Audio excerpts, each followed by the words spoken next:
mbokku téléspectatrices yu Jama TV yu saxoo di ñu seetaan muy góor ak jigéen mag ak ndaw fu si waay mën a nekk am ci ñun kóolute di ñu taaxirlu waxtu bu ne nu ko raw lañu amee cofeel pas-pas ak yéen a ngir dégtal leen lépp lu leen soxal waxtu ba jot na yéen a ngi ci seen émission bu mag bile di les échos du moment ñu koy amal alxames bu jot ci waxtu bile nar si waxtaanee lépp lu jëm ci wàllu actualité nationale comme internationale tey nag ñu am mbégte bu baax a baax dalal fi ñoo xamante ne ci réew mi lañ dëkk Fatick lañ dëkk mais aussi dans la commune de Diaoulé lañ dëkk doon ay ndaw yoo xamante ne lépp luy soxali seeni réew moo leen tax a ñëw fii nii ba ci plateau bi ngir ñu waxtaanee réew bi mais aussi waxtaanee li jëm ci li nga xamante ne moo leen fi indi mu jëm ci wàllum électrification mais d'abord ki nga xamante ne mooy Badara Ndiaye yow yaay le président ou coordonnateur des villages non électrifiés de la commune de Diaoulé ñu ngi lay dalal ana looy nuyoo mbokku téléspectateur yu Jama TV yu lay seetaan.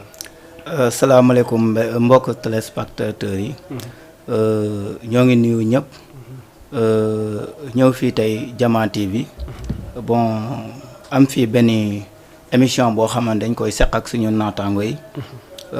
ñu war fee waxtaanee xew-xew. yi nga xamante ne ni moo waral invitation bi. muy. Le collectif des villages non électrifiés bi nga xamante ne ni ay jeunes. ay mag ay ndaw ñoo ko sos. ci biir commune Diaoulé. ngir lekk Diaoulé mun a gis boppam. Diaoulé suqaliku waaye tamit Diaoulé ñu mën ko joxaat gët bi nga xamante ne moom la yelloo biir Sénégal. ok mu daal di am solo bu baax a baax Ndiaye ñu kontaan si yow mais aussi ci sama càmmoñ ñu ngi wax ki nga xamante ne. mooy le professeur Sène Adama di ab professeur mais aussi bokk ci bureau bi nga xamante ne moom la collectif bi taxawal monsieur Sène ana looy nuyoo mbokku téléspectateur ak téléspectatrice yu lay seetaan. waaw asalaamaaleykum mbokk yi maa ngi leen di siyaar bu baax. maa ngi leen di nuyu di leen sant. di leen wax ne man maa ngi tudd Adama Sène. Je suis un professeur de mathématiques et de sciences physiques. Au CM Ousmane Socé Diop de Dieuppeul. Alors suñu teewaay fii comme ni ko suñu mbokk Badara waxee. donc dañ fee représenter le collectif des villages non électrifiés. de la commune de Diaoulé. alors ci kaw loolu nag. donc comme ni nga ko waxee war nañ cee waxtaan ay points yu bëri. donc au fur et à mesure dinañ ci gën a yaatal. merci beaucoup. mu am solo bu baax a baax yéen tamit mbokku téléspectateurs yi. ñu ngi leen di nuyu di wax ne mun ngeen participer ci li nga xamante ne mooy émission bi à travers 78 116 82 38 wala 206 209 boo bësee ba gis dalantool nga bës 54 mais dañuy dem ci droit au but ñu koy rappeler mun nañu wax ne collectif bu apolitique la boo xamante ne maanaam politique dafa jaar gauche ñu jaar droite maanaam daal ñoom seen politique lépp la nekkul politique politicienne mais politique pour bâtir leur localité moo tax. mais d'abord mënuñu wax maanaam collectif ngeen nekk ay jeunes te waxtaanee wuñ li jëm ci réew mi loo leen si xalaat ba tax na dañuy dem droit au but muy le coordonnateur Ndiaye tey ñu gis ne li nga xamante ne nguuru Sénégal daal dina taxawal biñ paree dialogue bi ngir li nga xamante ne wàllum lu jëm ci wàllum parrainage ñu ne léegi ku am 14000 voix tie di tout éligible maanaam mën nga dagaan baatu askan bi loolu noonu segmentation bu dal sa xel la wala da nga gis ne ba tey daal dinay bëri en tant que ndawum réew mi. waaw dialogue national bi. ñoo ngi rafetlu bu baax a baax njeexital bi mu am. muy dañoo woowoon tous les partis politiques. société civile ak ñëpp ñi nga xamante ne ñoo ŋànk réew mi. pour ñu mun a doxal bu baax a baax. waaye gis nañ que ne. ci biir woote boobu noonu. am na certes ñi nga xamante ne demoon nañ wuyu ji. ci dialogue boobu am ñoo xamante ne. dañoo juger que ne. n'est pas nécessaire ñu dem. donc participer à ce dialogue. mu am aussi des retombées. am ay points.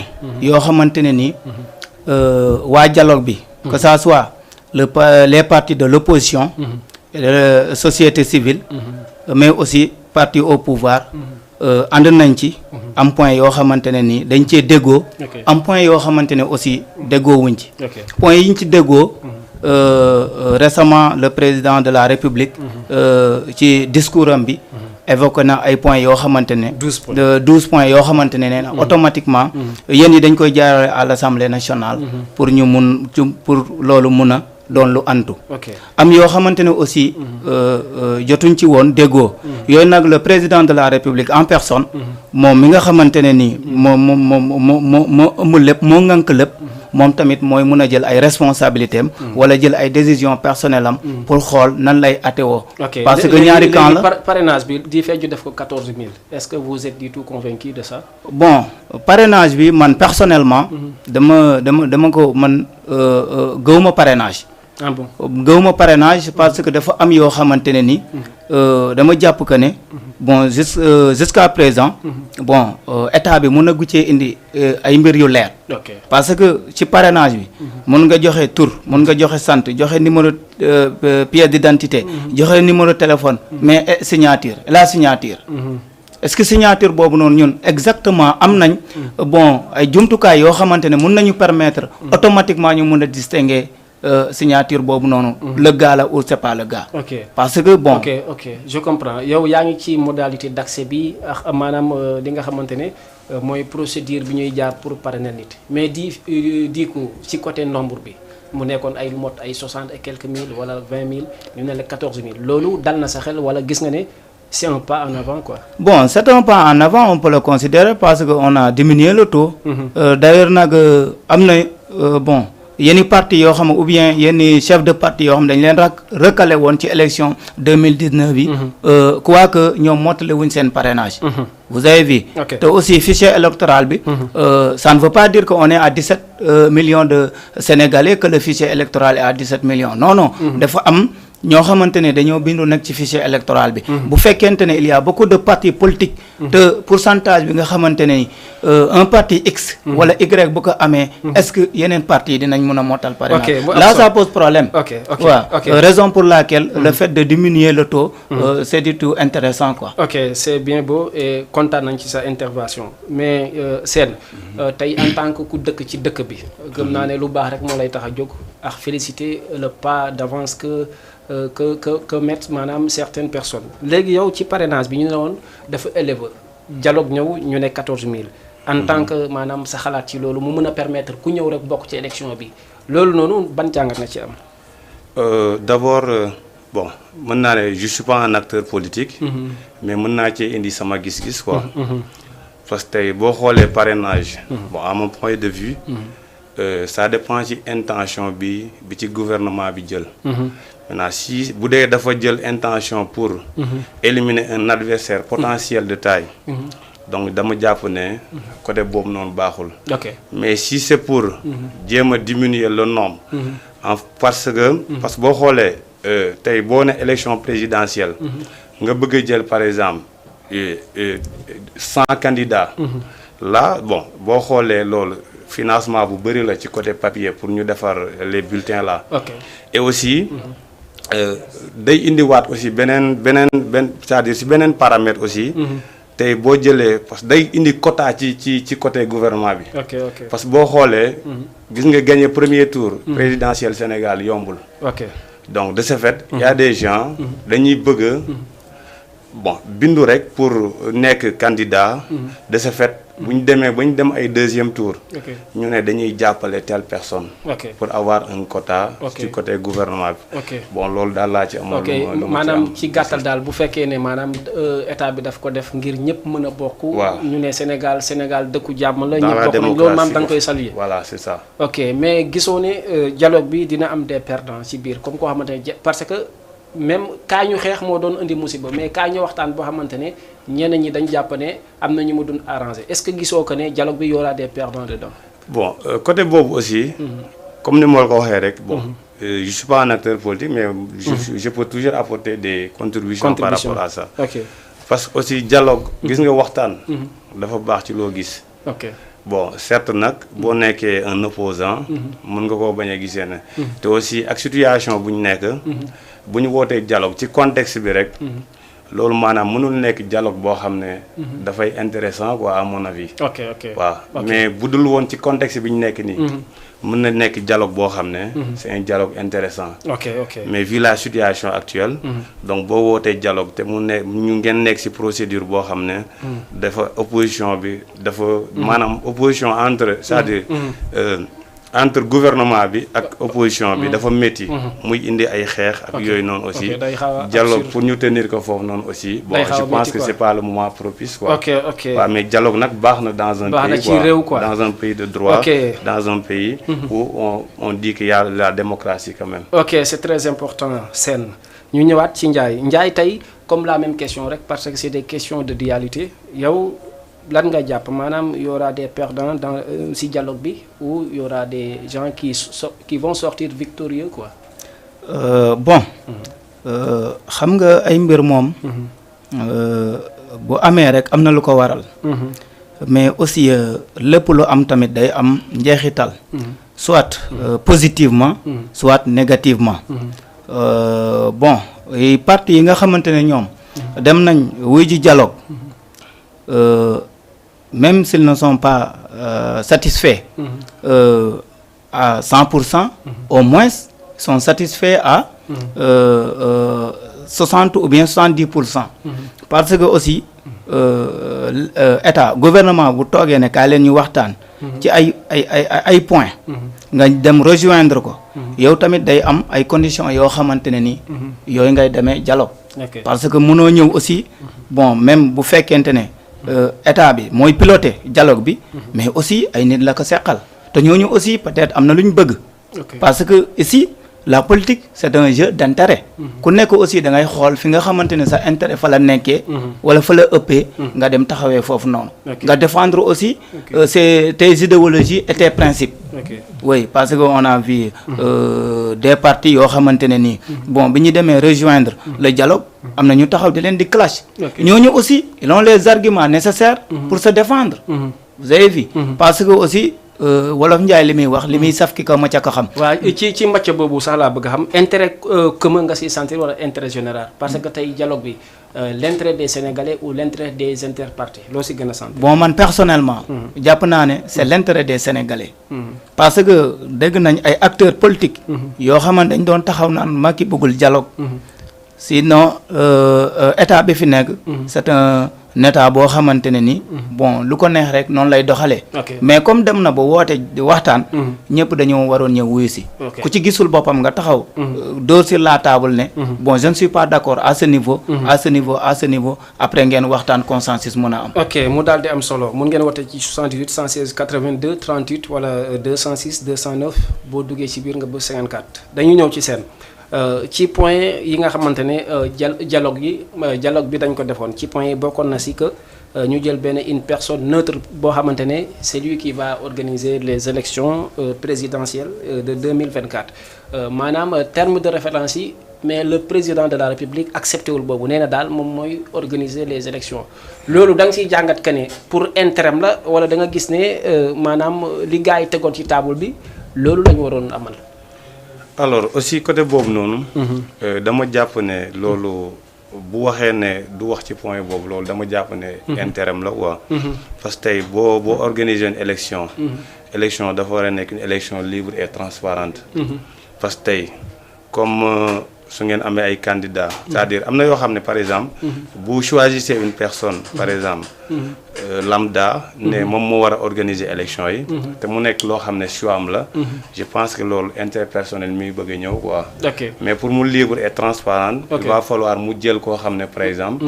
day neutre quoi. pour mu mën a organiser élection yi mu passé ci jàmm. ok léegi même bu dul cadre politique dañoo gis léegi depuis des années dañu gis boo nekkee leader nga jiite rek. kóolute pour nga ñëwaat def benn yoon defaat pour nga def une troisième fois dañuy naan dootuñ ko teg ci loxoom nañ joxe diwul loolu maanaam ci nit ki mooy incarner lu ñu koy weddee wala boog nit mooy dem ba yow bëggatuñu daal ku leen diriger à des longues années quoi. j'ai pas bien compris la maanaam dañoo gis tey Macky Sall. opposition bi dañ ne moom warul organiser des élections. maanaam na xool koo xam ne na génn carrément ñu def remaniement ñu xool keneen koo xamante ne mooy organiser élection bi. ma ne la même bu dul cadre politique lan mooy tax leader yi léegi. maanaam pour ñu diriger benn mbir sax duñ leen ko nangu quoi dañuy préférer ku neutre ñëw organiser élection et consort. waaw côté boobu noonu mooy li nga wax c'est-à-dire. c'est ça parce que kàddu yi la waa. ok te aussi ça dépend si fonctionnement bi ni ñuy doxalee. seen nguur parce que aussi am na noo xam ne boo koy doxalee sa nguur aussi. am na loo xam ne boo ko bëggee wax. ñu bëri dañuy jàpp ne. kii peut-être bon intérêt la ci jiital waa. mais am na noo xam ne bu ko daan doxalee. kenn du am par exemple kenn du ñaaw njort loolu quoi. sama gàtt xel. ok mu am solo bu gàtt ok merci Sène am na importance. léegi Ndiaye yow naka nga gisee discours président de la République. bon discours président de la République vraiment ñoo ngi koy rafetlu. d'une part. parce que aussi jiite réew yombul. ñu jox la premier mandat. joxaat la beneen mandat muy 2 mandats. te aussi d'après ni ma comprendre constitution bi. way dañ ne nit mënul def lu ëpp ñaari mandat yu tegaloo. peut-être nag juriste yi ku nekk ak ni mu koy interpréter. parce que au Sénégal.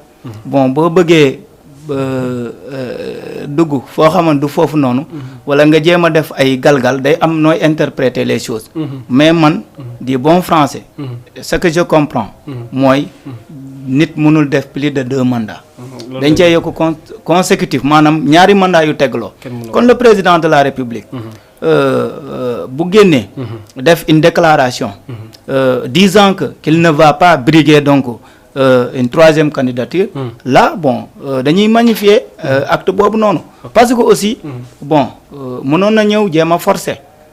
même nee na même constitution bu ko mayee tamit du ko def. mënoon na ñëw jéem a def di forcer. mais finalement il ne l'a pas fait. donc bon acte de grandeur la. à saluer vraiment.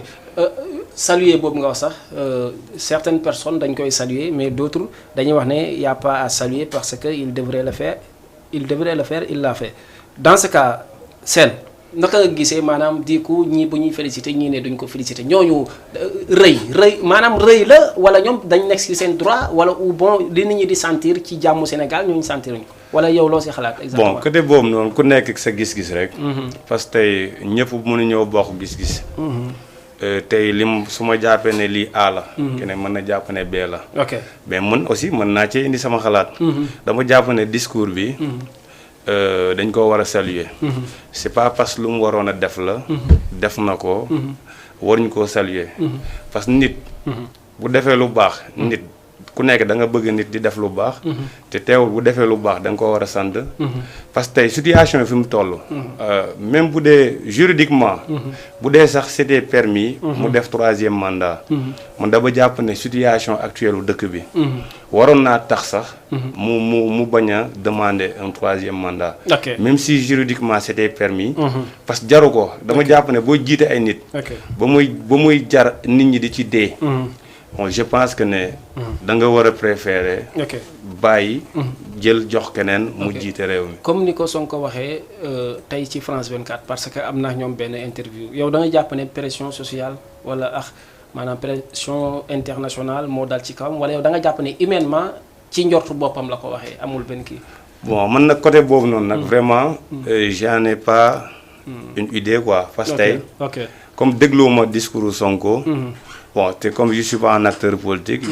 je suis pas. fréquemment les discours politiques ak yooyu noonu. bon awma ci benn jàngat. waaw buñ si génnee di Sonko wax yow li nga gëm da nga gëm ne maanaam li fi jot a xew moo tax mu wax ko wala yow da nga jàpp ne daal volontairement la ko wax dara benn pression taxul. aucune idée. doo si wax. non loolu moom dëgg yàlla c'est-à-dire xam nga. di wax ci loo xam ne peut-être am nga ci xalaat. xam nga tey. li mu wax man dama jàpp ne. lu mu war a def la xam nga nee naa la juridiquement je sais pas. xaw ma la vous parlez de pression xaw ma. politique ak yooyu noonu. pression boobu man xaw ma ci dara. xaw ma sax lan moo ci xew. maa ngi dégg ay CPI bon xam naa ne nag CPI lii la signifié. Cour pénale internationale. mais xaw ma exactement. ci maanaam yan charte lañ tëral foofu noonu. pour mën a topp nit ci côté boobu noonu. ok balaa ñu ñëw si Ndiaye yow da nga may wax oui wala non. après nga argumenté bu la neex tamit nga ne oui wala non nga bañ a argumenté. Le nom du président de la République du Sénégal c'est un nom constructif ou destructif. c'est-à-dire. maanaam non buy defar la wala non buy yàqal. bon man jama jàpp ne non boobu dafa war a defar.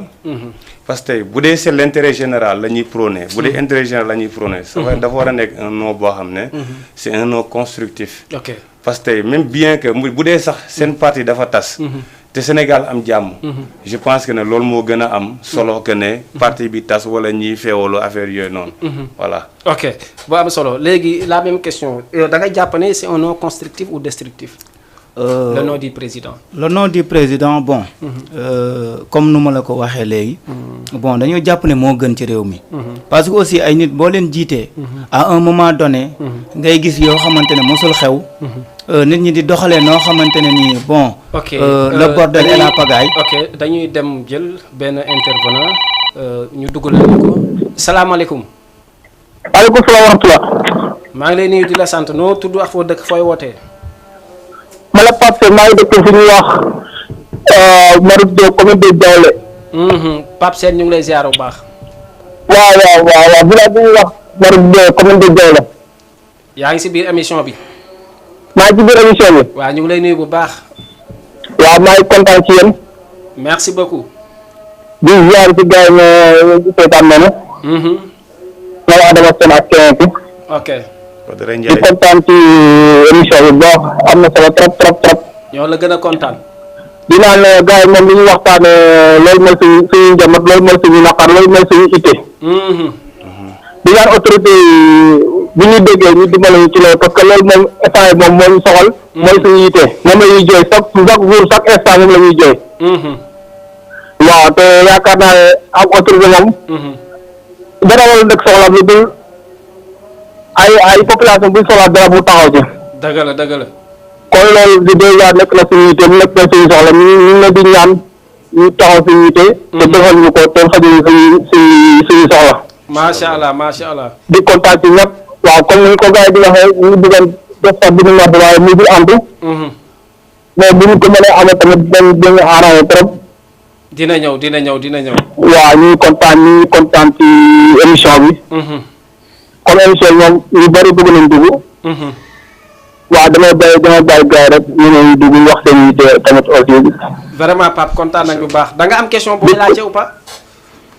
da nga am question booy laaj les dirigeants là. non damaa duggoon ci ziar rek di wax tamit di gën a feddali affaire bi di gën a feddali ne loolu moom suñu yite la suñu soxla la aussi. macha allah kontaan nañ ci yow. waaw di ziar monsieur Sène. di ziar di la ziar tamit yow Cheikh si vraiment yow tamit. yaa ngi ci def na ci jéego yu am solo macha allah. ñoo ko bokk kontaan nañ. yal na yàlla mu tay yéene bi te gën a yokk xam-xam bi. amiin Pape amiin. vraiment di leen ñaaxee ñëpp yàlla may leen jàmm ak salaam. amiin. ok ak merci beaucoup maa ngi lay. ok kontaan nañ bu baax. merci beaucoup Sène. kontaan nañ léegi peut-être ça nous reste peu de temps pour ñu dugg ci question li nga xamante ne moom moo leen indi exactement mais da ngay continuer ci lancé bi nga nekkoon laataa ñuy def transition quoi. oui non bi dama ne non bi moo gën. parce que réew boo ci nekkee. ñu fal la. jox la tous les moyens de l'État. ne la doxalal. nga doxal sa premier mandat. nga ñëw ñu falaat la ne la encore. da nga ko cay làbbali. nga continuer waat. nga dem ci sa deuxième mandat. ñu commencé gis loo xamante ne nii mosuñ ko gis. ay problème par-ci par-là. jàpp ay opposants di bundu xatal ñen ñi bon di en tout cas ñu dem ba sentir que ne on n'est plus dans un pays boo xamante ne nii moom lañ nekkoon. ok mais le non constructif là est-ce que nangu nga ne jàmmu Sénégal buy jur difficulté biir APR lay doon. waaw là c'est vrai. je suis en phase avec vous. parce que le non là normalement day indi fantasiro biir APR. parce que dafa am ñaar. dañu naan il y a les apéristes authentiques et les arrivistes. les apéristes authentiques mooy ñi nga xamante ne ñoo àndoon ak le président de la république. temps Dekkal Ngor. waaw bu ñu ñëw former Benno Bokk Yaakaar. après ça am yeneen tamit ñi nga xamante ne ñooy les arrivistes yi nga xamante ne. je dirais que ils sont animés par des intérêts crypto personnels. donc ñëw jël seen wàll ci affaire yi. kon ñooñu aussi. bu fekkente ne président dem na ba tëddee njaaxaanaay ne il ne va pas briguer donc beneen mandat un troisième mandat là.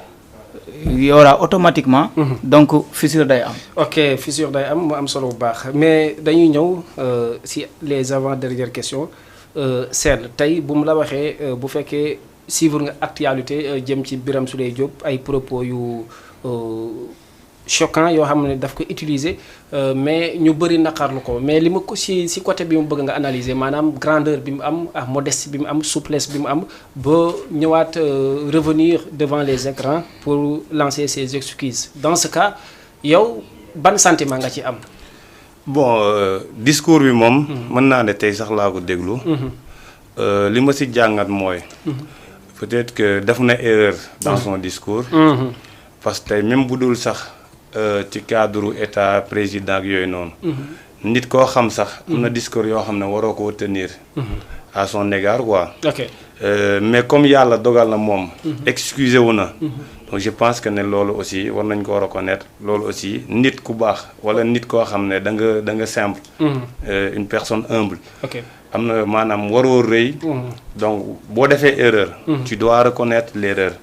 li bonoon kay mooy. mu def erreur bu pare.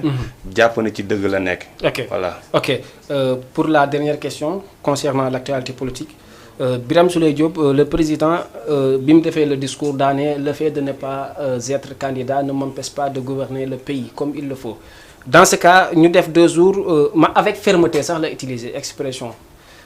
Fermeté boobu man automatiquement bi nga ko waxee j'attendais à des choses pénibles dans l'avenir ñu xëy gis Birame Souleye Diop donte excusé wu na mais am lu dal ci ndodam loolu da ngay jàpp ne ci côté du ma dem candidat mais ku fi defati lu deful ma dal sa kaw la ou pas.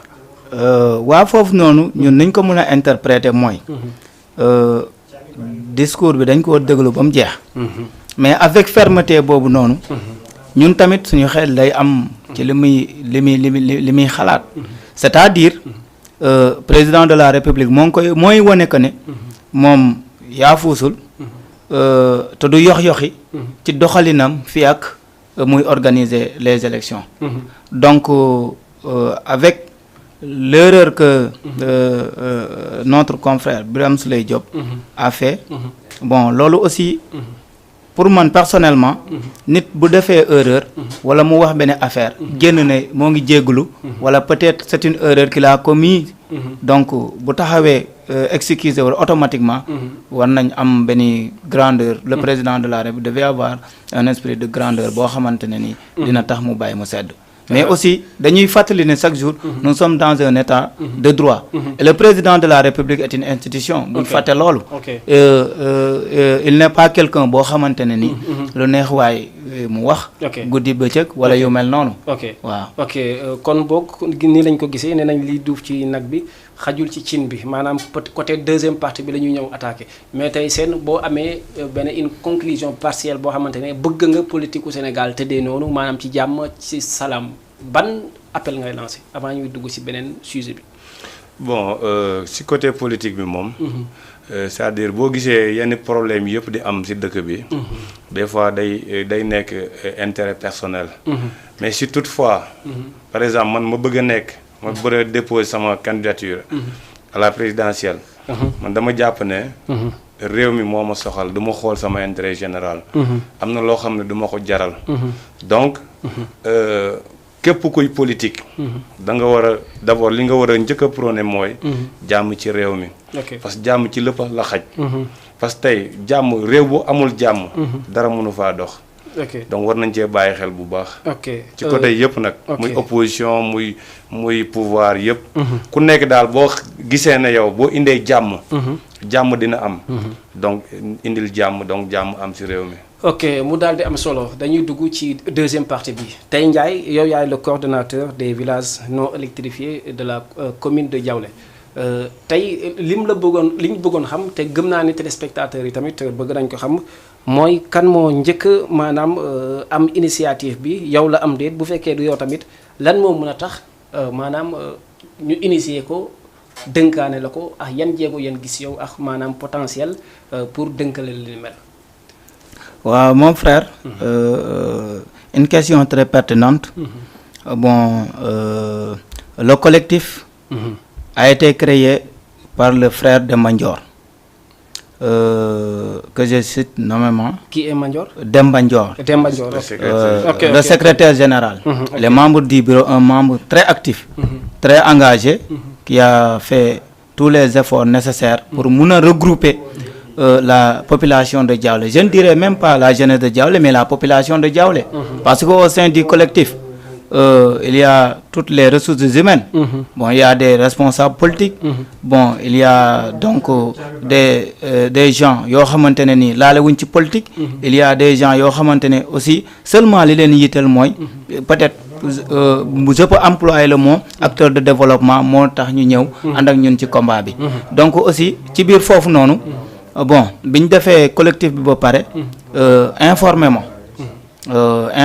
donc le collectif je suis partant parce que man dama naan chaque jour si la cause est noble donc on est partant parce que on est animé de bonne foi te lépp loo xamante ne suñu mébét la suñu yitte la suñu bëgg-bëgg la mooy ñu gis que suñu territoire d'origine yi ñoo ngi avancé mënuñ am benn affaire wala ñu dem ba sentir beneen affaire lu dul suñu terroir yi dañ fay def li nga xam moom lañ fa bëgg a def di fa wax li ñu fa bëgg a wax di fa aussi def ay jéego yu am solo ba ñu kii daal maanaam liggéey bu mucc ayib waaw bi ñu defee noonu bon on m'a choisi comme coordonnateur aussi provisoire parce que collectif bi bon bi mu juddoo yàggul. yow yaa ko sàkku wala lu ñu jël teg ko sa ndodd la. bon personnellement et pour vous dire vrai. bon sàkkuwuma ko. oui dañoo gis que ne peut-être je suis quelqu'un koo xamante ne. bon nu ma ko waxee léegi. bon parce que man yaafusuma.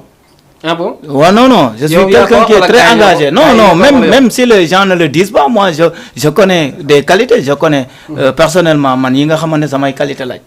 Et en personne, Adama peut être témoin, man taxaw na ne leen si je ne peux pas coordonner correctement et si on ne parvenait pas à avoir à faire des pas d'avancement dans le collectif, je vais démissionner parce que je ne pilote pas quelque chose qui n'avance pas. Kon bon engagement boobu noonu ak détermination boobu noonu yi nga peut-être moom la gars yi gisoon peut-être mun naa doxal mais ça ne veut pas dire que je suis la seule personne habilitée à faire ce travail. ok ay critères lañ gis. waaw peut-être certes. ok mu am solo yaafusoo dinañ si ñëwaat naa xam ndax da nga yaafus am déedéet parce que gars yi fi ñu leen ko moom vraiment neexuma dañoo am mars gars yi ñëw interdire ko loo xamante ne c'était vraiment benn cause bu noble la boo xamante ne maanaam intérêt général de la région sax laay waxatuma commune mais dañuy ñëw ci yow. tey est-ce que yaa ngi siy gis moom wax na ko nee na coloration bu ne mu ngi ci est-ce que le fait mu doon mouvement boo xamante ne maanaam dañuy sentir des politiciens des activistes peut-être des personnes simples ni est-ce que le fait mu am des figurants politiciens du andi ay ralentissement ci affaire bi comme parce que njiit bi day wax ne comme dafa am des choses politiques dedans après dañuy téye seen loxo pour yenn yi ngeen am ko day xaw a métti. ok ci côté boobu noonu moom parce que war nañ cee indi ay leeral. dafa war a leer quoi. parce que des fois. ay nit dañ lay interpeller sax di la poser question yoo xam ne. wala di tenir ay propos yoo xam ne. comme quoi que maanaam dafa am ñoo xam ne. dañ cee nekk te ay politiciens lañ. mais je pense que le statut ne compte pas. nit ki li mu doon ci collectif bi. maanaam moo c'est-à-dire ñun dans le collectif. dañ jàpp ne. maanaam amul Pastef amul APR amul ñëpp benn lañ. parce que man mii di wax ak yow. man nekkuma dans la politique. mais ñi ci nekk aussi. wanewuñ benn kaddu boo xam ne sax. day wax ci waxu politique parce que à chaque fois. dañuy bëgg sax suñuy waxtaan. ñu bañ di dugal ay image politique wala ñu bañ di wax ci waxu ay parti yooyu noonu parce que cause bi ñuy def. ñu ñëw jël benn téléspectateur après nga yeggale salaamaaleykum ñoo ngi lay ziar bu baax. salaamaaleykum. waaw waaleykum salaam. ñu ngi lay ziaree noo tudd fooy wootee. ah ok lebal nañ la ko après nga fay ko incha allah. waaw maa ngi leen di ziar bu baax a baax. macha allah ñu ngi kontaan si yow. di nuyu sama ñaari frère yooyu. kenn ci biir Alioune Bakar. ñu jàngandoo à Diaoulé. kenn ci biir Adama kenn sama doom ko. macha allah. vraiment am kontaan aussi vraiment di leen teewlu depuis le départ. man nag je suis un natif de la commune de Diaoulé. bokk ak ñoom combat bi sama position nag permettre ma am yenn taxawaay mais maa ngi at ñoom depuis nag le début de la lutte pour l'électrification de la commune ou bien des villages de la commune de Diaoulé. Vraiment commune de Diaoulé dafa bokk parmi les rares communes au Sénégal yi nga xamante ne dañoo subir injustice sur le règne du président Macky Sall. Et on a tout fait commune boobu def nañ lépp pour moom. 10 ans yi ñu def ci Sénégal amul élection bu nga xam ne donc population boobu seen jàmm wàcc na. Malheureusement nag boo defee le bilan un peu sur les réalisations bokk na ci commune yi nga xamante ne ñoo jël commune Diaoulé mooy la seule commune au Sénégal boo xamante ne boo fa demee 0 kilomètre de route nga fay fekk. de route goudronnée. électrification bi daal mënoo compter ñaar wala ñetti village yoo xamante ne am nañ courant. boo ko comparé ak d'autres zones man j'ai eu un peu la chance de fréquenter ou bien de sillonner un peu le Sénégal. Mais ailleurs da ngay gis des villages yoo xamante ne ils sont moins peuplés que les villages sont retrouvés dans cette commune là ñu am courant. nga dem Diaoulé nekk ci des communes yoo xamante ne ñu figure dans l'histoire dans les annales d'histoire historique du Sénégal boo consulter seen tour da nga leen koy fekk.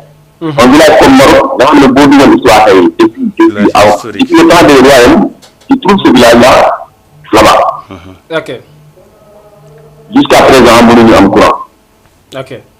mu nekk vraiment loo xamante ne nekk nañu te bu ñu sañoon le président de la République le peu de temps qui lui reste dans son règne là vraiment mu gëstu mu xam ne commune Diaoulé c'est une commune qui est à quelques encablures de la région de Fatick, c'est à 18 kilomètres sur la région de Fatick. Donc je ne peux pas comprendre, c'est vrai que le président de la République, le président de tous les Sénégalais warul am benn discrimination mais aussi warul am benn c'est-à-dire on peut pas dire que une commune qui est à 200 kilomètres a été électrifiée, une commune qui est à 20 kilomètres n'a pas été électrifiée. C'est pas une raison grave. Mais quand même le contraire aussi ne doit pas servir d'exemple. bëggoon naa laaj benn question boo nee maanaam la commune de Diaoulé mooy commune bi jël ndaare waxoo ci àdduna bi mais ci Sénégal xaw ma ci département Fatick. loolu ci côté je dis maanaam yow yaa ne Diaoulé ndaare la jël ci commune yi du dëgg. ma lay laaj ndaare bi ci électrification bi la wala dëkk bi yëpp a lompoñ loolu laa bëggoon xam. non ci électrification surtout ak côté goudronné amuñu ko. am nañ ay raaraan mais jusqu'à présent amul benn kilomètre de route goudronnée boo xam ne am nañ ko. te loolu vraiment bokk na ci doléance yi nga xam ne ñoo ñu gën a soxal. voilà. ok kontaan nañ ci sa bokk na ci doléance yi ñu gën a soxal te xam naa peut-être man dama jàpp ne le président de la République n'est pas peut-être n'est pas au partant de cette situation là mais sinon. loolu war na mën a nekk lu am quoi. ok léegi vraiment kontaan nañ ci sa intervention ah. voilà man de kontaan naa vraiment kontaan naa di ñaan aussi yàlla may ñu am lu xëy si jox comment ñu engagé noonu. ñu dem ba am ci satisfaction te am naa yaakaar ne. ci war a jot buñ ci jógee dinañ ci am satisfaction. ok am na solo bu baax a baax am na solo. voilà merci beaucoup vraiment léegi loolu sax dañuy permettre ñu ñaan benn élément avant yow ngay continuer parce que daa am lu ma inspiré mooy que ne chaque élection la coalition Benno moo fay gagné te boo xoolee dans les propos du maire c'est-à-dire monsieur Abdou Khadre sama xarit waaw del jël appel yi quoi gars yi ñoo ko wax man la koy jottali temps yi jëlatoo sama appel quoi parce que gis naa je sais pas mais benn kii la rek message bu may lancé léegi dama bëgg ñu jël élément boobu muy firnde kii li mu wax ne chaque élection day gagné parce que moom noonu la ko waxee après ñoom ñu jox ma ku ne commentaire am nañ dem jël élément bi ñëwaat. jërëjëf comme ni nga ko waxee c'est vrai que noonu la dem man depuis 2009 laa ñëw ak Landing Savané je gagne la commune je bats tout le monde et je gagne nekk président de conseil rural. En 2014 ma ñëw avec le dernier parti né au Sénégal Pape Diop je bats tout le monde et je gagne la commune nekk maire Diaoulé mu nekk nag commune boo xam ne ñu takku lañu ñu farlu lañu.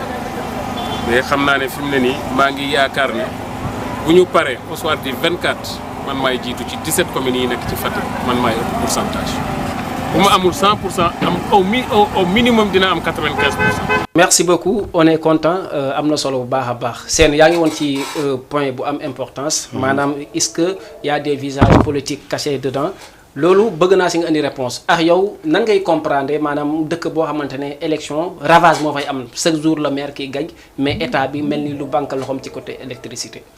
ok donc ma ñëwaat ci fi ma tolloon rek. maa ngi nekkoon ci côté bon les visages politiques quoi. Okay. C'est juste pour dire aux gens que le combat c'est un combat de principe.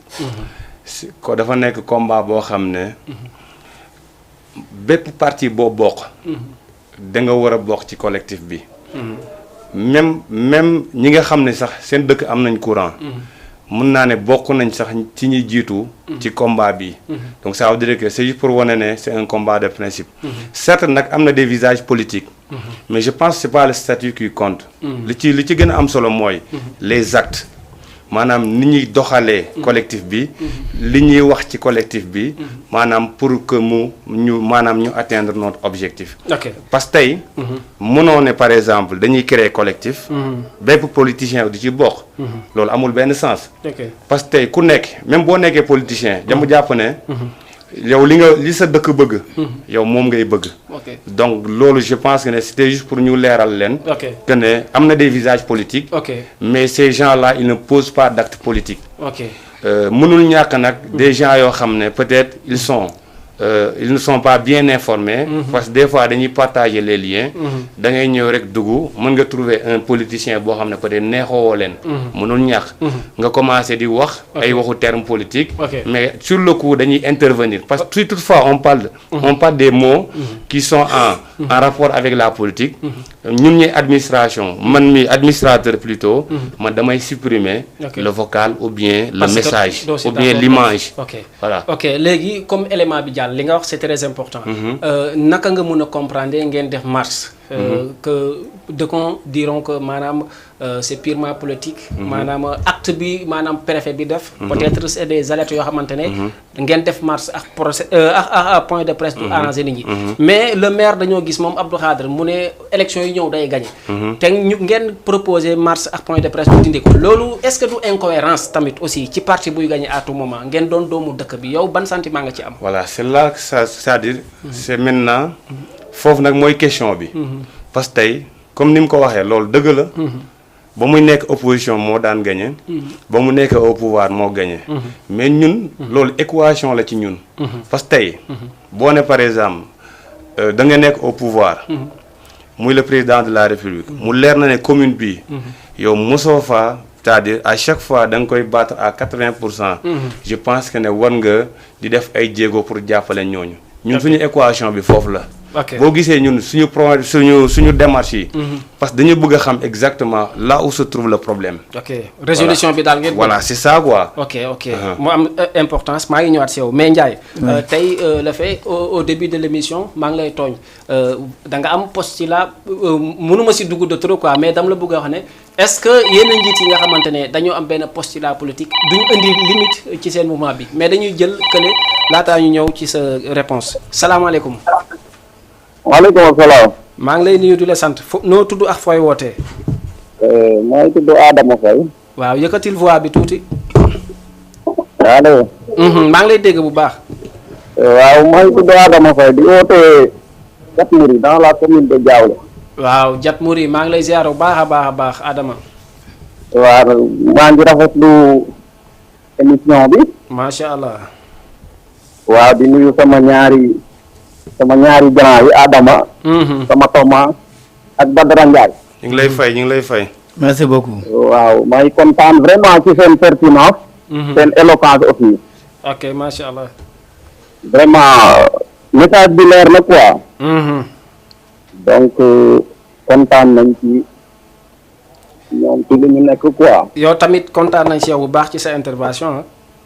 macha allah. merci on est content du tout. waaw lu taxoon may woote nag mooy. c'est juste commenté naa mais loolu doyul il faut ma woote. ok. parce que dafa nekk combat boo xamante ne. c'est le combat de tout un chacun. en tant que fils de la commune. Allô. maa ngi dégg bu baax yow la ñuy déglu. waaw ma ne en tant que fils de la commune. et étant jeune aussi. vraiment loolu dina ma neex lool ma wax ci. macha allah. Badara Ndiaye en est témoin. commune de Diaoulé dafa am jeunesse macha allah. mais jeunesse bi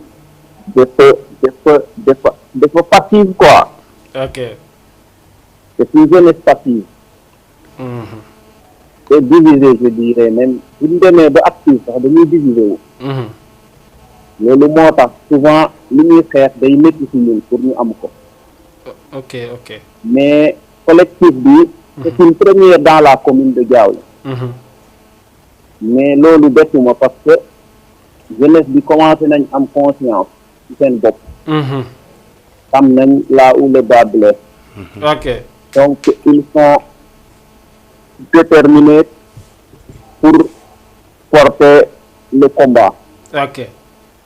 parce que tey bu ñu waxee électrification bokk na ci politique du chef de l'État mais pourquoi ñun depuis bu commencé indi plan bi. yëkkatil voix bi tuuti voix bi da jóg. waaw xam naa ci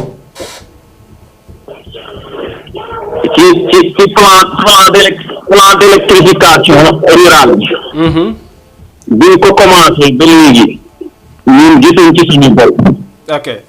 et pourtant bokk na ci politique de priorité de l'État bi. bokk na ci politique de l'État bi. par exemple PUDC bi. ok.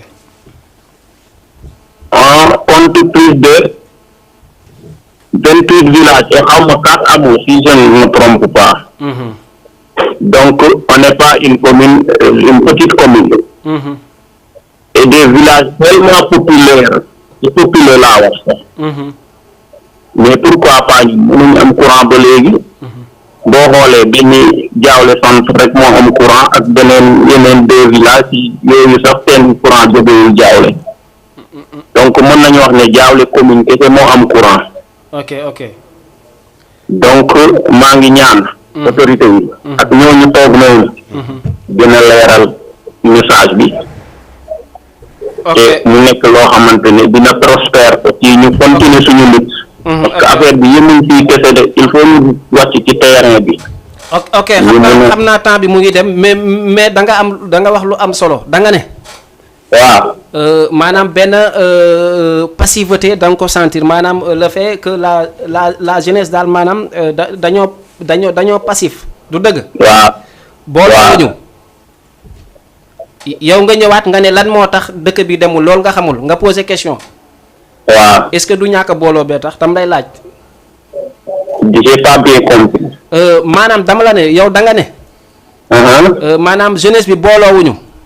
waaw. nga gëstu divisé nga gëstu nga ne da ngay laaj lan moo tax lu tax commune bi mënul dem.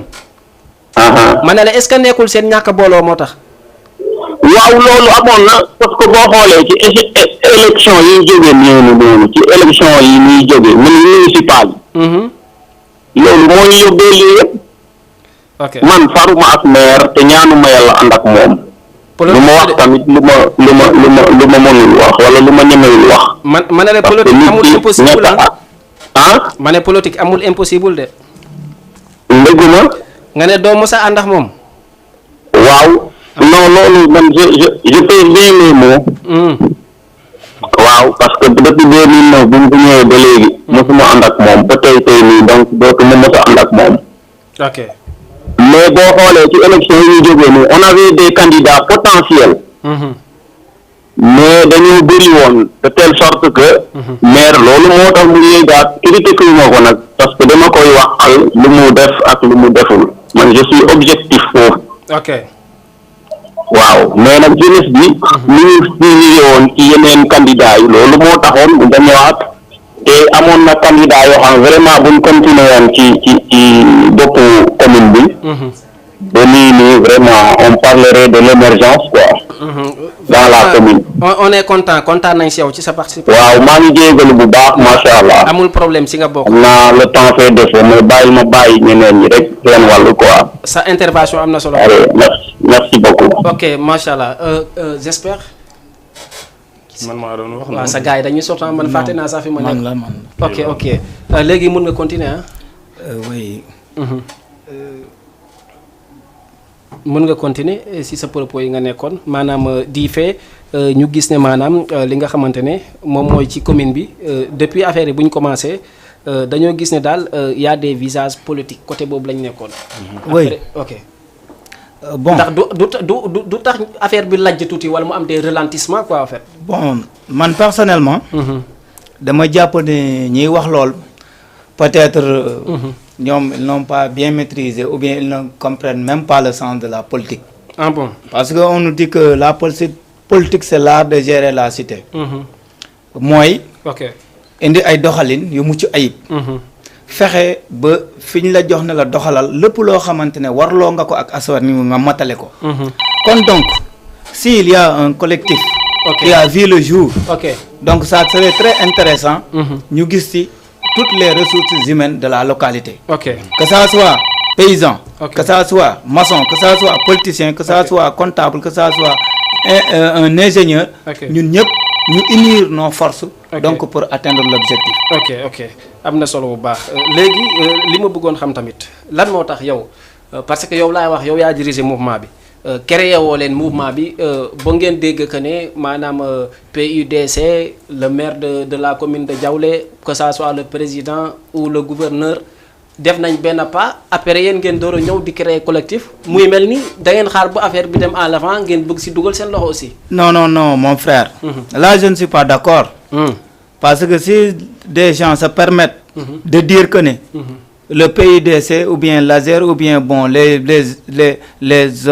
organismes de l'État. qui sont mis en place donc pour booster l'économie des terroirs. bon donc là je ne suis pas d'accord. Ah bon. parce que aussi ces gens-là. depuis combien d'années. ñëw nañ dans la commune de Diaoulé. jël gis les chefs de village.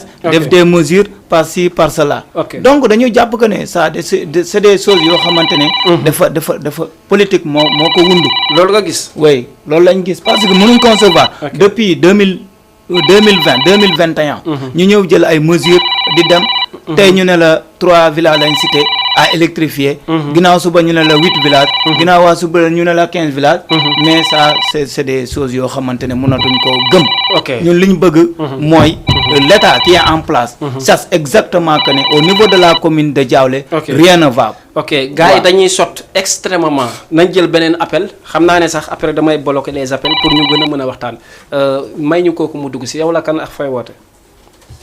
ok dem na ñuy profité di nuyu notre vraiment grand frère Moussa Diouf di ko saluer au passage moom tamit il fait partie du mouvement ak gars yëpp ñoom Cheikhou bu Kër Gueye gars yi nu kii gars yëpp maa ngi leen di nuyu parce que affaire bi ñii ñoo feeñ ci télé bi mais y a d'autres personnes yoo xam ne ñu ngi ci suuf nañ jël appel bi laataa ñuy continuer. salaamaaleykum allo. allo oui salaamaaleykum. salaamaaleykum. waaw ñu ngi lay nuyu bu baax a baax. ma leen di ziar. ñu ngi lay fay bu baax.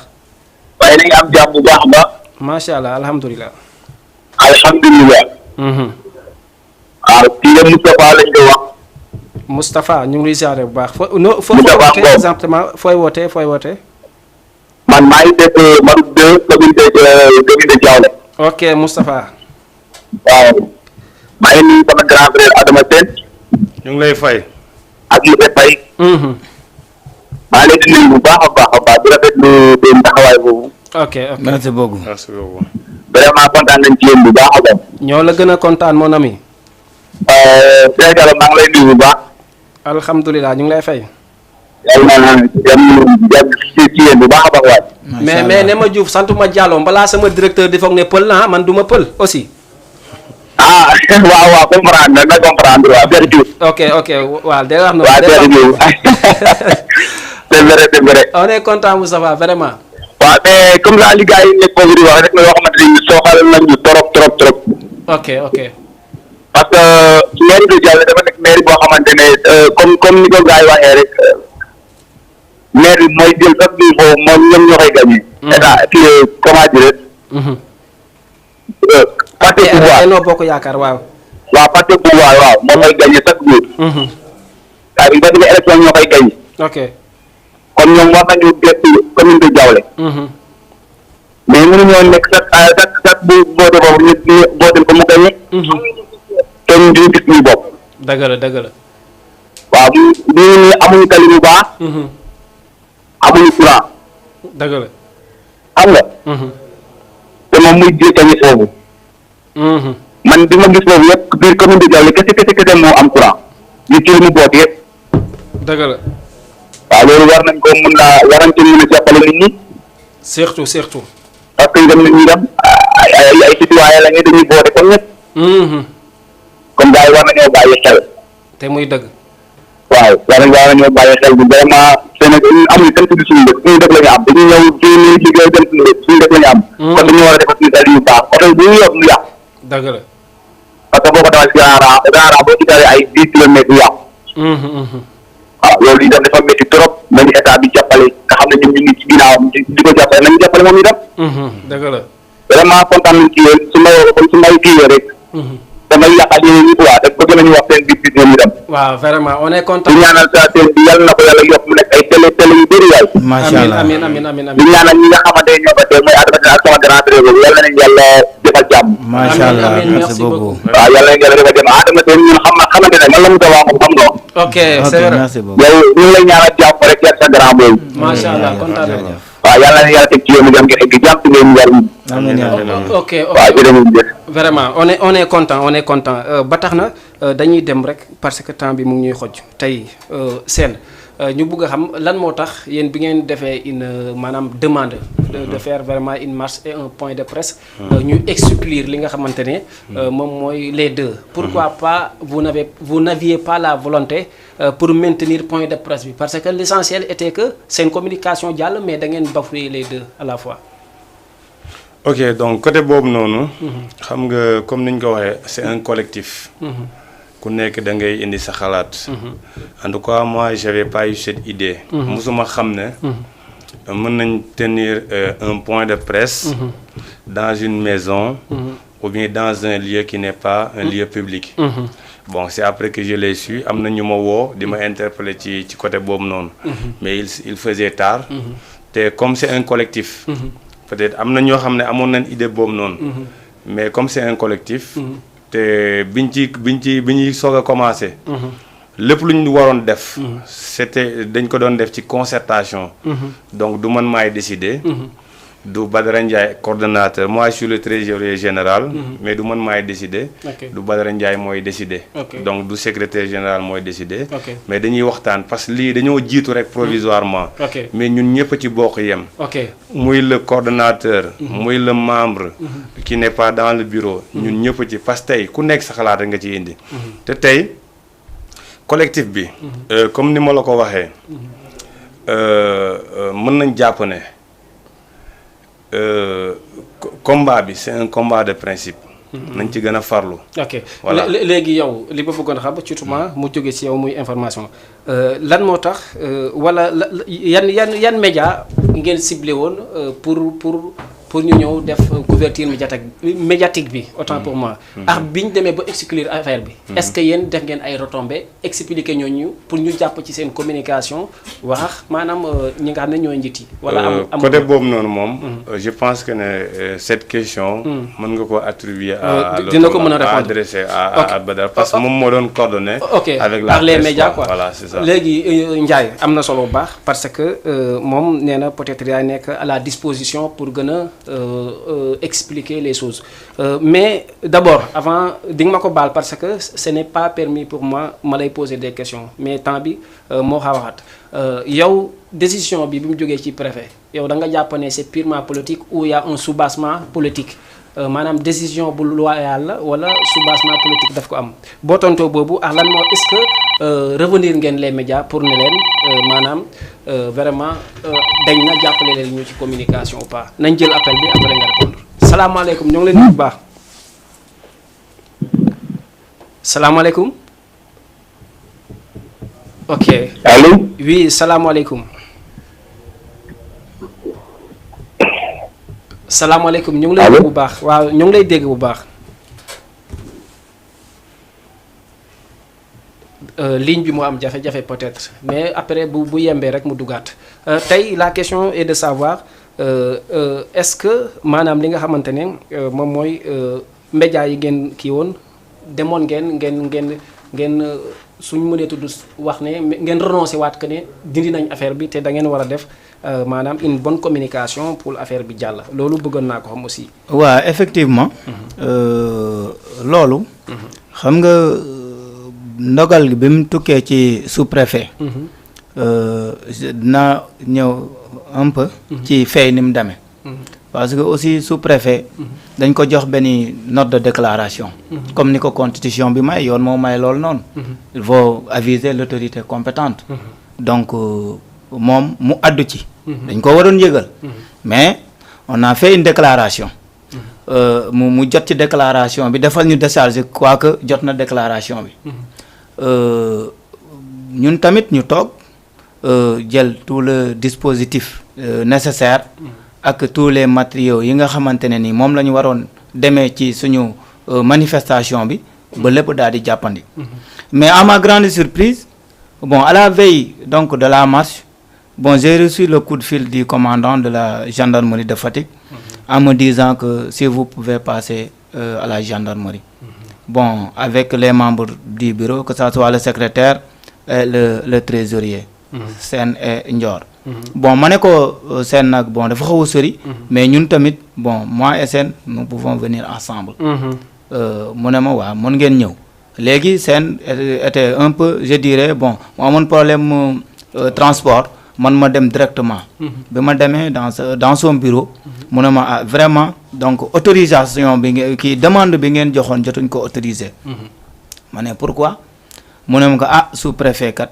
lii ak lii évoqué ay motifs yoo xamante ne ni jaarul yoon. est-ce que mën nga jaaraat ci motifs yi parce que nit ñi dañuy suivre dañuy bëgg a xam exactement. waaw motifs yi bon motifs yi mën nañ ci ñëw. parce que da di ay motifs yoo xamante ne ni. bon ñun dañu jàpp que ne ay affaire caaxaan la. personnellement man jàpp ma ne. bon il a le droit donc c'est l'autorité compétente qui est habilitée ou bien qui a tous les prérogatives donc. mu autoriser marché bi wala mu ñàkk autoriser mais nañu jox aussi ay firnde yu leer parce que fii ci kii bi daf ñu naan la multiplicité de manifestations pour la fête de la Tabaski risque de trouble à l'ordre public insuffisance de force publique pour assurer le maintien de l'ordre entrave à la libre circulation des biens des personnes et des biens. Est-ce que vous avez vu. ñun ñu maanaam moom li mu wax pour gàttal li mu wax gëmoo ko. lu mu wax au niveau de la commune de Diaoulé. man li mu wax li mu cité nii man jàpp naa ne. amul bu ñu defoon suñu marché bi. jàpp ma ne fee yooyu. war na mën a tax mu gàntal. suñu manifestation maanaam ci yow amul. est-ce que consulté nga ay nit ci biir mouvement bi. yeneen yoo xam ne bokkoo leen xalaat yow nee nga leen amul te est-ce que amul ñoo xam ne gëm nañ ne dafa am. bon. pour revenir donc aussi au fait il y a des gens yoo xamante ne dañ ne woon dañuy xotti maanaam rapport au préfet ma ne leen man personnellement on va donc essayer donc de respecter l'autorité compétente comme moom moo am sañ-sañ ñu joxe autorisation moo am sañ-sañ aussi ñàkk a joxe autorisation nañ ko nangul. ok dégg naa la temps bi laay daw mais j'ai pas le droit sax di la dagg quoi est-ce que yéen defoo leen une erreur palpable de votre part parce que tey boo ñëwee nga ne point de presse suivi de marche est-ce que loolu tamit c'est pas 20 000 moutons dans une chambre quoi en fait est-ce que du loolu.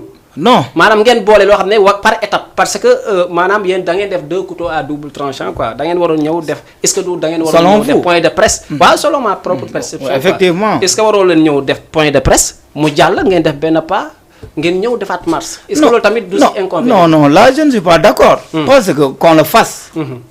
ou pas mais loolu day am. parce que gis nañ que ne souvent les marches souvent sont accompagnées de points de presse. moo gën a yombal mbir yi. nga dajale mbooloo mi def sa dox ñaxtu ba pare. wax aussi média bi li wundul dox marche dox ñaxtu bi. ok vous avez vu. ok pardon ma jël kii si ligne bi salaamaaleykum. allo. oui salaamaaleykum ñu ngi lay nuyu. allo salaamaaleykum. waaw ñu ngi lay nuyu bu baax a baax. allo salaamaaleykum. waaw maa ngi lay dégg ça va. allo. buum bi moo yembul quoi peut-être après mu dugaat. allo. oui ñu ngi lay dégg bu baax a baax. ok Ndiaye mun nga continuer. Et vous avez vu parce que bon nombre de marches dañuy gis que ne boo defee marche ba pare day ànd ak point de presse. Ok. parce que aussi loolu moo gën a am nguma. te ñun aussi bon bu ñu former collectif bi.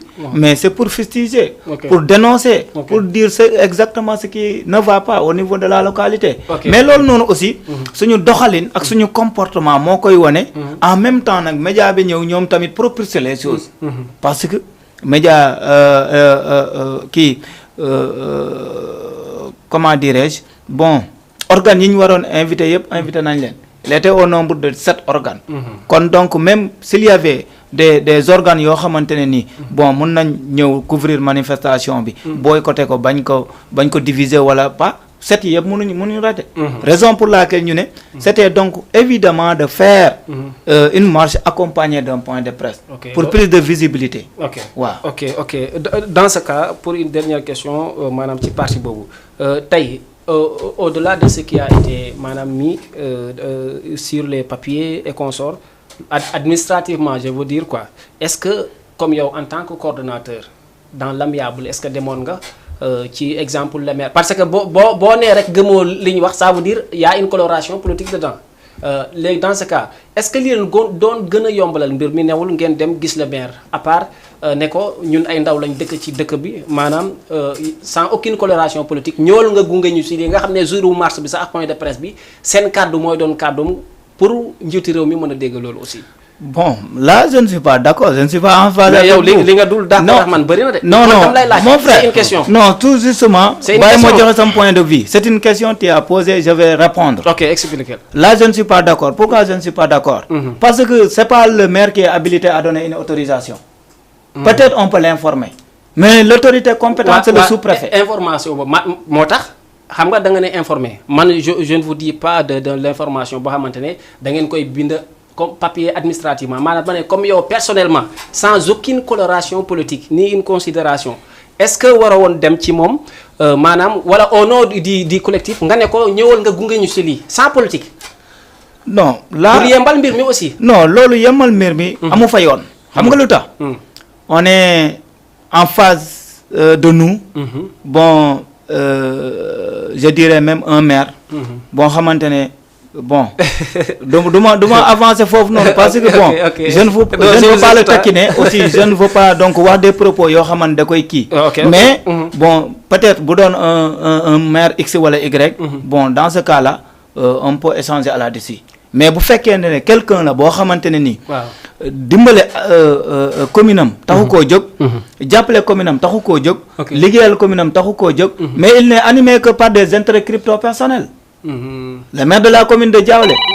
oui. waaw mais xam nga yow da nga ne da nga am sa droit laaj question. appel bi sax dama koy bàyyi parce que li ma jàpp lu ma wax la. da nga ne da nga am droit wax sa xalaat. moi aussi j'ai mon droit de vous demander une question. Barthélémy Diaz. Forum de l'eau deuxième édition bi. effectivement adhésion président de la République était du tout massif. léegi ñu gis ne yow exemple da ngay xeex pour courant. est-ce que souvent la même question va revenir quoi. Est-ce que ni ngay aborder d'une manière politique à l'égard du maire, ça ne complique pas aussi la chose aussi? C'est une question. Non mon frère, pas du tout. Et je peux argumenter, si vous me le permettez. C'est pas la première fois que je tente de joindre le maire au téléphone, il ne décroche pas. Ah bon? C'est pas la première fois que j'ai des projets à installer au sein de la commune de Diaolé. On a discuté à la dessus. Bon, de tomber avec moi d'accord. Vu que la certaine personne qui est habilitée à faire ou de ne pas faire. Non, on se dit. Là, mais là, c'est de la monarchie. Okay. Même nit koo xamante ne nii dafa judd ci commune bi nga nekk. bu ñëwee ne la dama lay jàppale ci projet. wala dama lay jàppale ci tel ONG. ngeen collaborer ngeen liggéey wala benn coopération. Okay. mais tu refuses. Okay. mais kooku noonu. Okay. aussi bon, s'il y a un collectif qui a vu le jour pour donc défendre l'intérêt de la population, quoique on peut faire les démarches pour l'électricité, on peut faire des démarches donc pour avoir être en coopération avec coopérer avec des ONG ou bien d'autres organisations, on va le faire sans le consentement du maire. Ok, je vous reviens. Merci. Content naa ci intervention bi. Sène. dama bëgg a xam muy Somb muy Patar muy Guinguinéo muy Ngithiem. commune Sénégal yi nekk milieu rural bi maire yi dañ ko occupé maanaam chaque jour dama am fierté di ko wax maire Kër Massamba Gueye 2002 ba 2023 moo fa nekk maire maanaam ci côté rural bi ñoom bu ñu xesee ba jox boppu maire rek maanaam jeex na surtout ci côté suñu yaay ak suñu papa yi. ba tax na est-ce que commune Diaoulé sentir ngeen la présence bu ñu mën a wax troisième âge maanaam papa yi maire yi ci mouvement bi parce que leeraay mag a ko gën a bëgg a ndaw mais dañ sentir ne c'est un mouvement maanaam coloré de jeunesse. ok bon balaa ma répondre sa question boobu noonu. dama bëggoon nga may ma tuuti rek ma revenir à la décision du préfet waaw. ok. parce que tey évoqué na il a parlé d'entrave à la liberté de circulation des personnes et des biens. Je pense que le motif c'est trop léger pour la commune de Diaoulé. Une commune dans laquelle il n'y a pas une route goudronnée. Bonne circulation est entravée. Commune qui a un horaire la am. Horaire bi ngone la fay joggé su suba la fay joggé la fay duggu genn fa ngone ban liberté de circulation fofu dara circuler wu fa ba ngay entraver ay liberté de ay xawma circulation yu gën xamul côté il a parlé de multiplicité de manifestations pour la fête de Tabaski, trouble à l'ordre public. Et je pense que mais ma poser la question. Est-ce que vous avez un trouble à l'ordre public? Oui. Ou alors vous occuper le chemin exemple. Genre bien sûr mun na ñàkk mën na am ci seen maanaam si seen maanaam pensée. oui mun ngeen wax ne benn commune bu ndaw la village bu ndaw loolu mënu fa am. mais le fait ngeen di def marche. ñoom amuñu maintien de l'ordre bu mot. est-ce que au cas où désordre am est-ce que du cas boobu moo tax ñu lay wax ne risque à l'ordre public aussi. oui bon bu ko neexee mu tuddee ko noonu mais tey. je pense que ne ba ñu defee déclaration bi. le commandant. il devait nous appeler. pour def ak ñun benn entretien. xam lan mooy suñu mébét ci manifestation bi. comprendre nga. ok mu xam par exemple ñun lan mooy suñu objectif parce que loolu dafa am solo. ok parce que tey bu mu woon par exemple wala mu woo. par exemple Badara Ndiaye wala un membre du collectif. mais su ko posé ay questions. moom par rapport à ces réponses là moom mën na cee tirer conclusion. Okay. Mais qui, avant ma yégue Fatick ça, il a pris sa décision, il a parlé de la marche qui ne peut pas être autorisée. Okay. Donc ça veut dire que faut non amna manquement. Okay. Ça veut dire que nous, même si par exemple, même si trouble à l'ordre public, xamone nañ do am sax. Je pense que c'était prévisible pour nous interdire la manifestation. C'était prévisible. Okay. Parce que liñ ci waron def defuñ ko. Okay. Dañoo waron entendre xam lan moy suñu motif. Okay, et vu que Diaoulé c'est une commune, déjà fiñ ko waron défé, on devait quitter un village. Ndagan. Pour se rendre à Diaoulé. N'est-ce pas? Bo jugé Ndagan, di dem Diaoulé. Mais faut yoonu suuf la. Mais est-ce que nekkul ne circulation ngay entravé? Est-ce que ban trouble ngay def au niveau de la place du xawma des lieux publics je sais pas quoi. Non. Je pense que c'est-à-dire l'interdiction là l'arrêté là c'était prévisible. OK man dama japp ne li tax bëggu ñu ngeen dama japp ne li tax bëggu ñu ngeen joggé Ndagan dem mu Diaoulé semé buñ goudronnéwul bëggu ñu woné ko ci média yi parce que ça va ternir l'image du maire. C'est ma perception personnelle. Manam pour buñ ñëw woné semé bi joggé Ndagan feulé gaay né ah wax deug ñi mom li ñuy marché deug la tali bi doxul lolu peut-être itinéraire bobu sans leur genre pas xana ñom lu baax taxu leen jog ay politiciens lañu c'est-à-dire voilà légui nak politique bobu non nak lañu wara tégué à côté gis nga nit c'est-à-dire buy défendre une cause noble té yow nga nek l'autorité compétente donc ci jappalé bu dé dafa remplir toutes les conditions nécessaires pour mu def ko dang ko wara wonné mën nga ko def quel soit li fa nek muy par exemple mu nek maire bu nek apéris wala un opposant wala un maire du parti pouvoir li nga wara def moy nga jox len ki ñu mëna def la marche bu jugé Ndagan dem Diaoulé loolu lan la wara mëna wañi ci circulation ak ban entrave lay am au niveau de la circulation des vraiment fi gars yi seen yaram fi mu tàngee temps bi foofu la jeexee mais bu yoon jeexul waaxisul di jeex peut-être dans d'autres circonstances mun nañ tase mais na fekk boo leen di ñëw ngeen am saa waay courant ba ñëw na parce que c'est notre rôle quoi moo tax maanaam moo sabab émission bi ba tax na dañuy dugg ci question tic au tac comme ni ma koy waxee am na xalaat mais amul argument damay wax nga ne ma waaw wala oui wala déet maanaam y a pas à argumenter mais y a pas à argumenter mais y a à penser quoi dans ce cas da nga may wax ñaari choix lan mooy seen choix maanaam pour marche bi ñu tere nii ban choix ngeen di jëlaat.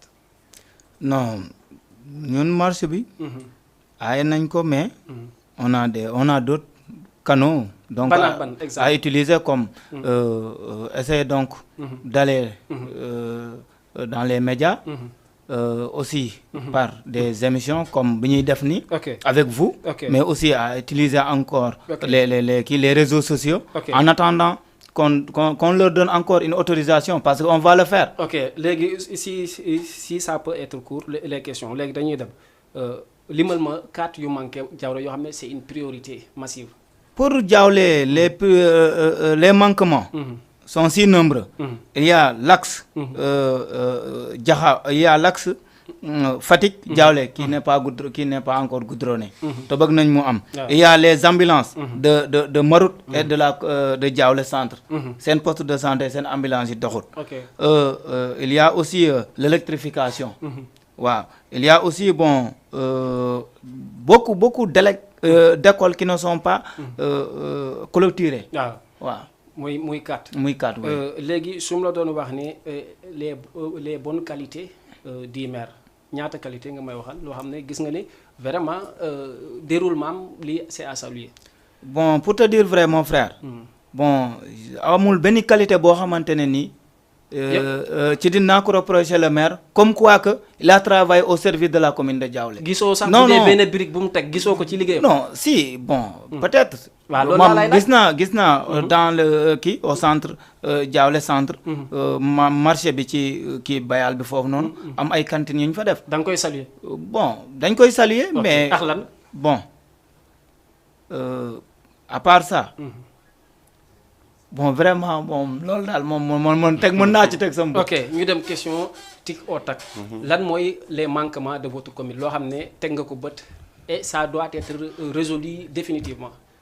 Voilà donc damay consolider ces propos rek. manquement bi. D'abord la priorité c'est l'électrification. mooy benn te boo nee l'électrification on dit pas.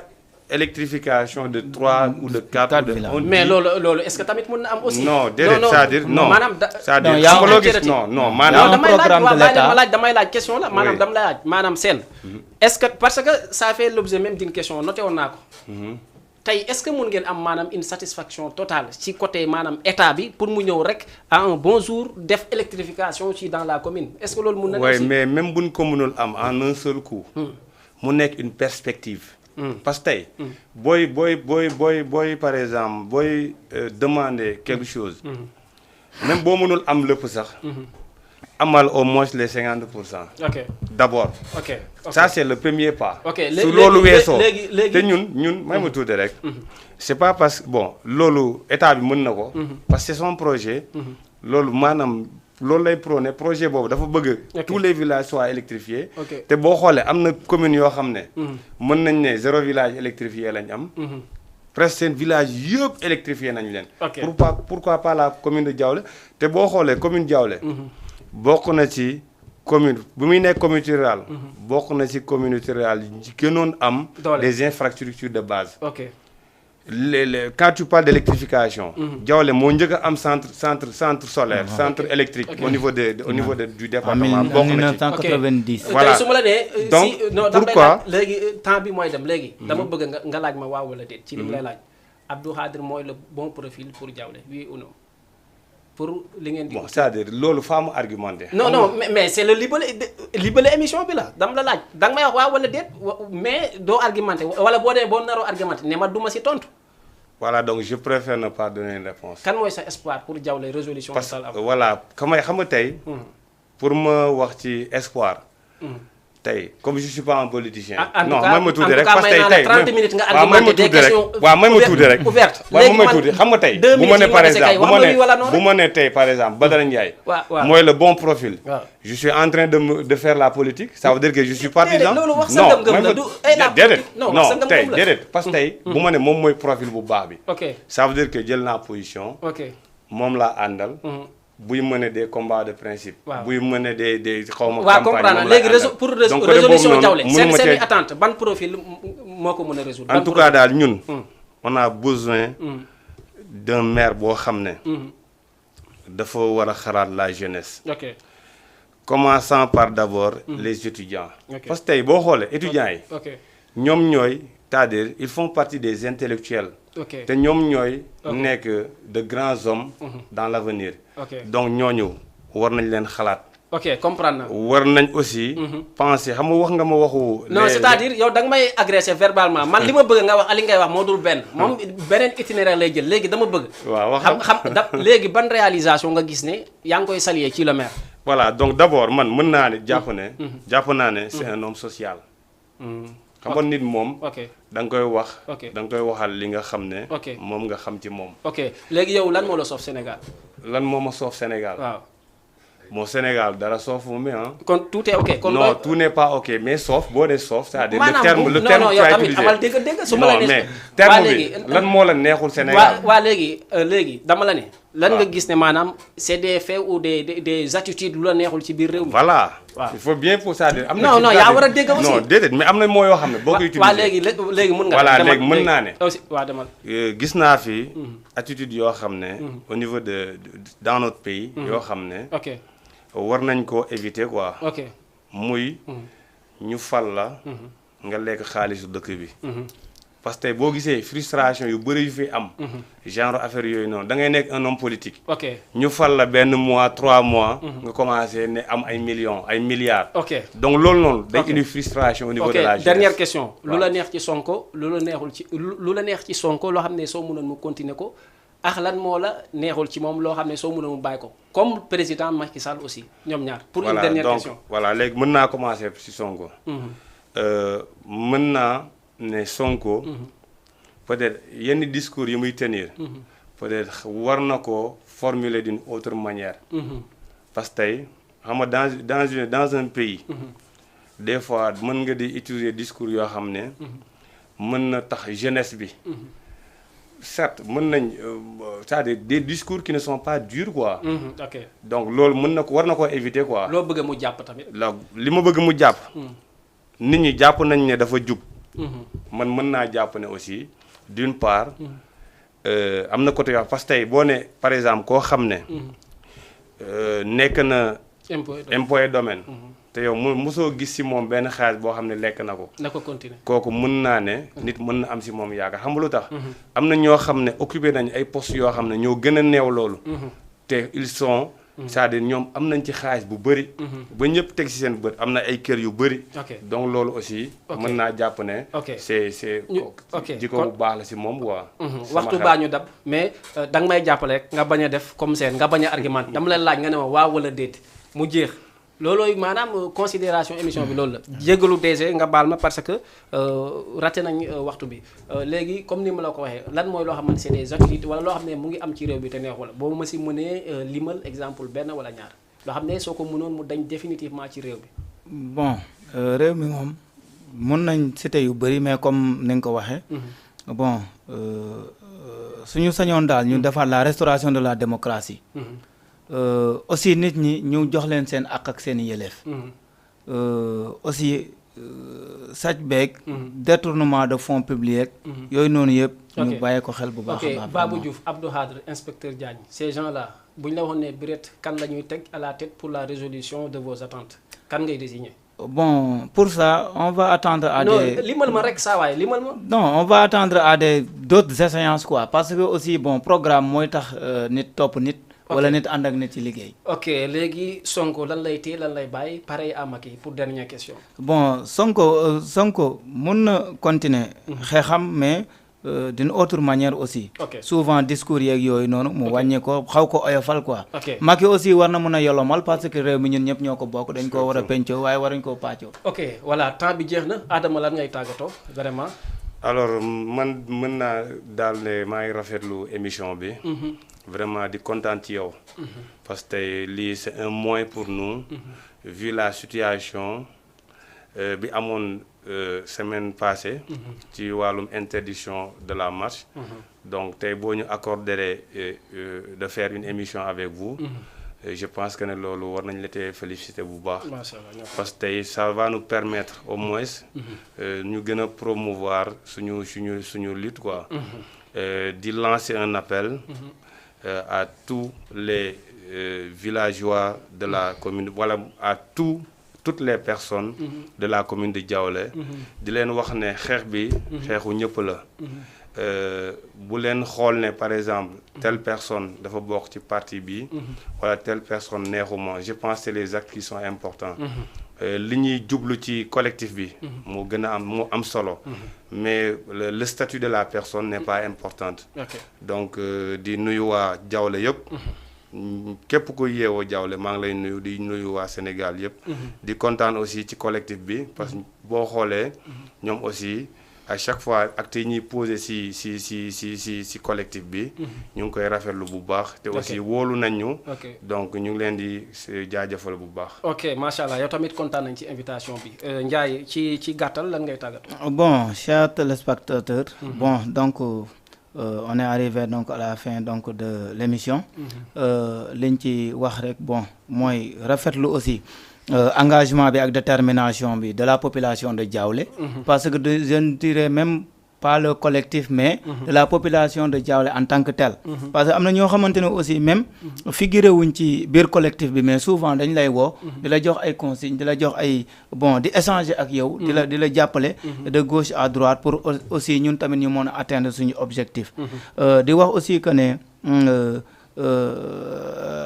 ñoo ngi ñaan monsieur le maire bu fekkente ne moo ngi ñuy dégg mu xam ne bon commune bi commune ñëpp la terroir bi aussi mënuñ ko xajoo ñoo ko bokk kon lépp loo xamante ne moo ngi koy def rek na ci ànd ak concertation parce que il a une jeunesse très consciente une jeunesse très engagée mais très ambitieuse kon donc boo amee jeunesse bu mel noonu la cay gën mooy ngay pencoo ak ñoom mais na arrêté de replier sur lui-même c'est-à-dire muy jël des décisions yoo xamante ne peut-être moom kese lay arranger wala une groupuscule de personnes. ok vraiment c'était un plaisir de vous recevoir sur le plateau mais aussi di wax ñi wootee dëkk ay je sais pas Felane Ngodjil genre yi Kër Géej waaw ñooñu maa ngi leen di nuyu mention spéciale jaarale ko ci Adama ngay joxam ma nuyoo bi képp dëkk Kër Géej maa ngi koy nuyu ñi si woote ñëpp ay ñoom Moustapha di leen di nuyu di leen di sant mais aussi waa Ndagane mes frères yoo xamante ne vraiment lépp dañ ci man muy Ousmane muy Habib muy Moussa muy ki nga xamante ne mooy Mansour ñoom ñëpp di leen di nuyu ci seen i taxawaay tamit parce que combat bi c'est un combat unique di la sant di la gërëm di nuyu suñu directeur général tey xam naa ne dinañ ma mise en pied ci télé bi parce que dama xaabaabal trop waxtu bi jaraaf yeeg ndey ji réew yeeg ñi nga xamante mooy président bi ak chef de l'opposition yëpp di leen di sant di leen di gërëm di leen di jox dig daje ba ëllëg incha allah ci beneen numéro les échos du moment merci beaucoup.